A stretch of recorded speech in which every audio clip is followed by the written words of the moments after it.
지난 주말 프랑스 파리에서 발생한 테러로 인해 전 세계 금융시장도 긴장감이 높아지고 있습니다. 네, 이날 테러 이후에 처음으로 열린 우리 시장도 충격을 피하지 못했는데요. 자세한 얘기는 박지은 기자와 함께 나눠보도록 하겠습니다. 어서 오시죠. 네. 오늘 국내 증시 역시 충격 여파가 만만치가 않습니다. 전반적인 오늘 국내 증시 상황부터 좀 살펴볼까요? 네, 말씀하신 대로 지난 주말 파리 테러 사태 이후 오늘 국내 증시가 처음으로 개장했습니다. 개장과 동시에 시장이 약세를 보였는데요. 코스피 지수는 이날 전 거래일보다 1.4% 떨어진 1945.68의 시초가를 형성했습니다. 이후 회복세를 보이기도 했지만 장 마감 30분여를 앞두고 다시 급락세를 보이면서 결국 30.27포인트 1.53% 떨어진 1943.02의 장을 마감했습니다. 코스닥 시장도 마찬가지였는데요. 코스닥 지수는 전 거래일보다 11.32포인트 1.69% 떨어진 659.20의 장을 마쳤습니다. 예, 특히 그 국내 시장의 바스켓 매매, 즉 여러 종목을 묶어서 담는 외국인들의 매도세가 이어지면서 시가총액 상위주들이 급락세를 보였습니다. 외국인들이 이날 총 230억 원대의 순매도를 보였는데요. 이에 따른 영향으로 시가총액 1위인 삼성전자가 2.85%나 하락했고 삼성물산도 2.88%나 빠졌습니다. 또 아머리퍼시픽, SK하이닉스, 삼성생명, 신한지주 등도 2%에서 3%대의 약세를 보였습니다. 또 한 가지 항공주, 여행주 등을 비롯해서 이번 테러로 이제 해외 여행이 위축될 것이라는 전망이 나오면서 직격탄을 맞았습니다. 하나투어는 이날 9% 가까이 급락했고 모두투어도 4.7%나 떨어졌습니다. 대한항공과 아시아나항공은 이날 3% 넘는 약세를 보였습니다. 안전자산선에 대한 선호가 확대되면서 원달러 환율은 큰 폭으로 뛰었습니다. 이날 서울 외환시장에서 원달러 환율은 전 거래일보다 10.3원이나 오른 1174.1원의 거래를 마쳤습니다. 예, 전반적으로 우리 증시 얘기를 해줬습니다만은 아시아 증시도 동반 약세를 기록하는 모습이었고요. 방금 전에 유럽 증시도 개장을 했습니다.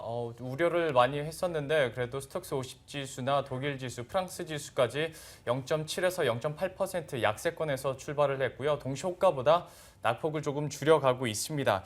그래도 어쨌거나 이번 테러가 전반적으로 글로벌 증시에는 좀 약세 요인으로 작용을 할 수밖에 없는 상황이죠.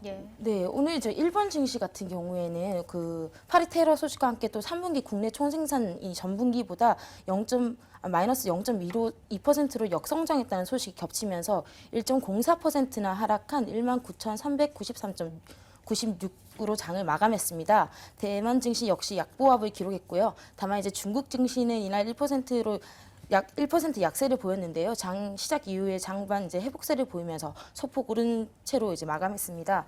지금 막 개장한 유럽 증시도 생각보다는 좀 충격이 덜한 걸로 나오고 있는데요.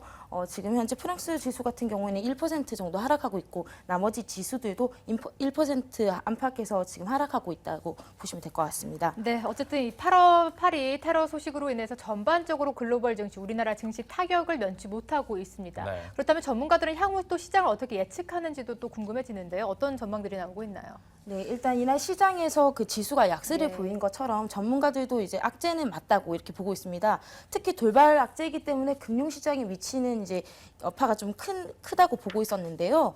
특히 추후 테러가 추가적으로 발생할 수 있는 상황도 적지 않기 때문에 좀 더 위기감이 계속 지속되고 있습니다. 일단 테러는 펀드멘털에 있어서 전혀 좋지 않은 재료입니다. 기본적으로 교역량이 크게 줄어들면서 영향을 받을 것으로 보이고요.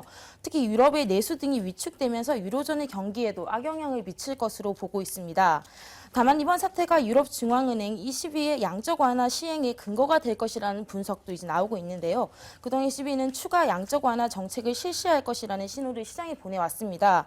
이번 테러로 인해 경제 성장에 만약에 빨간불이 켜지면 12월 양적 완화가 실시될 수 있다는 전문가들의 분석이 나오고 있고요. 나아가 일각에서는 미국의 금리 인상에도 영향을 미칠 수 있다고 설명합니다. 만약 금리 인상이 불가피하게 되더라도 상당히 완만하게 진행될 것이라는 전망입니다. 따라서 지금 시장의 관심은 추가적인 테러 등에 있는 상황이고요. 만약 테러 등이 발생하지 않는다면 오히려 부양 정책 등으로 인해서 주가는 반등할 수 있다고 내다보고 있습니다. 어쨌거나 확실한 것은 지금 시각에서는 호재보다는 악재들이 더 많고요. 불확실성이 팽배한 환경이기 때문에 투자 시에도 분명히 주의가 필요해 보입니다. 지금까지 박지은 기자와 함께했습니다. 잘 들었습니다.